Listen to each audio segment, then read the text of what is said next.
Les gauchistes ne sont pas fous, ils sont sains d'esprit. Oui, mais vous avez bien lu et vous avez bien compris et je vais vous l'expliquer. Avant, dans mon ancienne chaîne, enfin dans mes anciennes audios, je pouvais sortir une audio qui aurait eu pour titre La folie gauchiste, des trucs comme ça. D'ailleurs, je ne sais même pas si ça correspond pas bel et bien à l'un des titres de mes anciennes audios qui ne sont plus disponibles actuellement. Et en fait, il y a un truc que j'ai réalisé que j'aimerais vous faire part. Il y avait une ancienne émission que j'avais regardée, pas à l'époque de sa sortie, où il y avait Jean-Marie Le Pen avec une journaliste en fait de journal télé assez connu, mais dont j'ai oublié le nom. Et il parlait en fait d'un homme qui a été tué, ou d'un jeune adolescent, je sais pas exactement, et dont ses parents en fait avaient voulu que l'affaire, que la mort de leur fils ne soit pas repris à des fins politiques d'extrême droite. Donc en fait la journaliste lui disait mais ça vous fait rien que les parents aient dit, la journaliste parlait à Jean-Marie Le Pen et en lui disant ça vous fait rien que les parents aient dit justement qu'ils ne voulaient pas que la mort de leur fils soit repris comme ça. Et moi à l'époque je trouvais ça choquant. Je me disais mais comment ça se fait?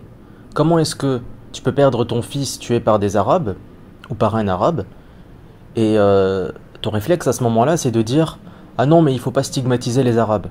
Je comprenais pas. Je me disais ben la moindre des choses quand ton fils est mort, c'est pas il s'est reçu une petite gifle, il est mort, il a perdu la vie, c'est de ne pas aller dans le sens des gens qui l'ont tué. Si tu veux honorer la mémoire de ton fils, c'est pas logique. Mais en fait, c'est pas du tout comme ça que ça se passe. Il faut que vous compreniez un truc, c'est que les faits n'ont pas d'importance. Ce qui compte, c'est les opinions. En fait, les faits ne vont pas changer ton opinion. C'est ton opinion qui va changer ta vision des faits. C'est-à-dire que lorsque vous allez dire oui, mais vous savez, les prisons sont remplies de Noirs et d'Arabes. Il y a bien plus de Noirs et d'Arabes en prison proportionnellement à leur pourcentage dans la population. Ça va pas convertir un gauchiste. Un gauchiste, il va se dire non, mais ça doit être des mensonges.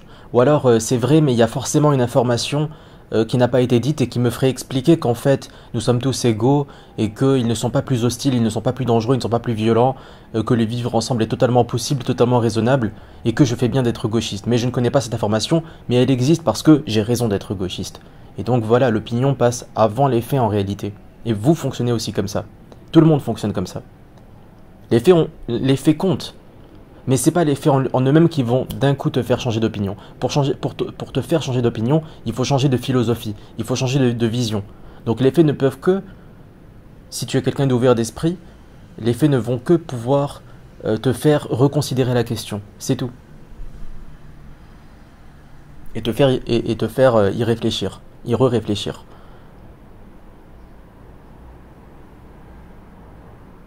Et donc, par rapport à l'immigration, par rapport à l'étranger, on pourrait distinguer, en fait, c'est pas qu'on pourrait distinguer, il y a trois types d'opinions. L'opinion positive, donc de voir l'étranger positivement, sachant on peut ne pas voir tous les étrangers positivement, mais là je parle du vivre ensemble, de l'esprit antiraciste, nos frontières, vivre ensemble, donc l'esprit positif, l'esprit négatif de dire non, c'est pas une bonne chose, le vivre ensemble, etc. Et le no border, etc. Et l'opinion neutre. Moi, je m'imagine, si je suis un Français, par Français, je veux dire un Français blanc, parce qu'aujourd'hui, ça ne va plus du tout de soi, et que j'ai un fils et qui se fait tuer par une ethnie X. Admettons que moi, j'ai pas d'opinion sur la question, je suis donc dans la catégorie neutre.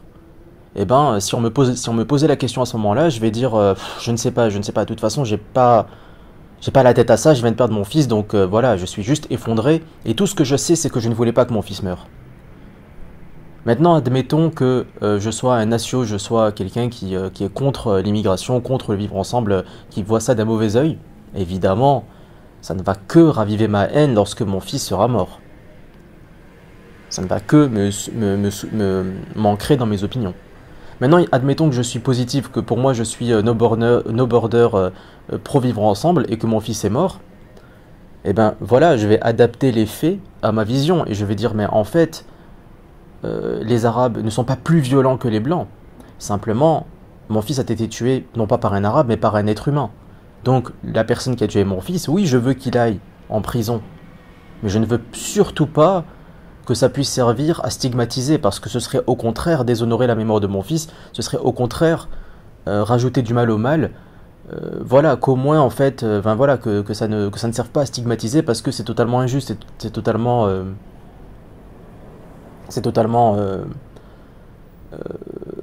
voilà, c'est totalement pas pertinent, c'est une mauvaise chose quoi. Et donc voilà, c'est une chose importante et intéressante à relever, en fait, que l'opinion précède les faits. À moins que tu sois neutre. Si tu es quelqu'un de neutre, dans ce cas-là, tu ne vas que voir les faits, parce que tu es neutre, donc soit tu n'as pas d'opinion, soit tu partages le pour et le contre. Et donc en fait, ça revient au neutre, en fait, ça revient au niveau zéro. Tu n'es ni dans le plus ni dans le moins, ou alors si tu es dans le plus et dans le moins, donc en fait ça s'annule. Voilà, plus 35, moins 35, ça fait 0. Ça fait pas, voilà, ça fait pas 1, ça fait 0. T'es neutre du coup. Mais neutre, est-ce qu'on le reste? Est-ce qu'on le reste longtemps? Une fois que tu analyses les faits, eh bien tu te dis ok, c'est ce qui s'est passé, et ces faits-là deviennent ton opinion. C'est-à-dire que si tu n'as pas d'opinion sur un individu X et sur un individu Y, et que on te rapporte les faits que l'individu X a agressé l'individu Y, eh bien ce fait-là constitue une opinion. Si tu dis que l'individu X est un agresseur, c'est une opinion en fait. C'est un fait aussi, mais c'est également une opinion. Et donc là, tu n'es plus neutre. Et si tu vas dire oui, mais ok, oui, j'ai des opinions, mais je sais les mettre de côté. Oui, tu sais les mettre de côté dans le sens où tu sais ne pas les exprimer, où tu sais ne pas les montrer, où tu sais montrer une façade d'impartialité. Mais tes opinions profondes que tu ne montres pas, que tu mets de côté, vont avoir une influence sur ta vision des faits. Et donc quand on va te présenter un individu X qui agresse un individu Y, selon ton opinion, tu peux dire « Ah bah oui, l'individu X est coupable ». Et selon ton opinion, si tu as une autre opinion encore, une autre vision de voir les choses, tu vas dire « Oui, mais parce qu'en fait l'individu X, faut voir aussi ses conditions de vie, il faut voir aussi en fait, voilà, les conditions sociales où il a grandi, voilà, c'est pas facile pour lui. En plus, il y a l'oppression systémique, etc. Donc, faut pas dire que l'individu X est violent, c'est faux. Voilà, il a juste mal réagi, c'est pas de sa faute. Et voilà en quoi l'opinion précède en fait les faits. Donc voilà, merci de votre écoute, à une prochaine audio, salut, ciao.